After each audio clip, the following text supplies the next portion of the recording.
Patay ang isang lalaki matapos makaengkwentro ang pulisya sa Pasay kagabi. Ang lalaki tinugis matapos daw magpaputok ng baril. Balitang hatid ni Bam Alegre.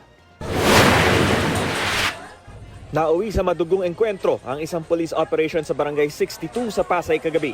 Dead on arrival sa ospital ang lalaki na nakabarilan ng pulisya. Tinamaan siya sa kanang dibdib. Dinala natin ito sa ospital, kaya lang po, dead on arrival na po siya. Noong 2023, involved na ito sa shooting incident. Kaya lang po, naayos po niya yon. Tapos, hold upan dito sa area ng Cavite. At kalalabas lang po niya sa kulungan ngayon, 3 months ago. Nangyari ang engkwentro kasunod ng follow-up operation ng pulisya laban sa lalaking nakabaril daw ng isang pulis.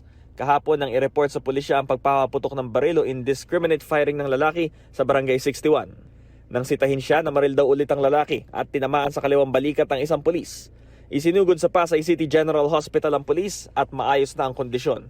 Nakatakas ang lalaki matapos ang insidente pero kalaunay natunto ng pulisya. Doon na nangyari ang engkwentro. Ayon sa Pasay Police, dumepensa lang sila kaya nabaril ang lalaki. Ayon sa aming pag-iimbestiga, lasing po siya.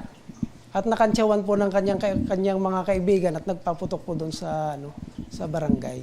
Ayun po yung aming i-check bukas para makita po kung lisensyado yung kanyang baril.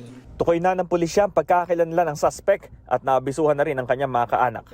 Bam Alegre, nagbabalita para sa GMA News.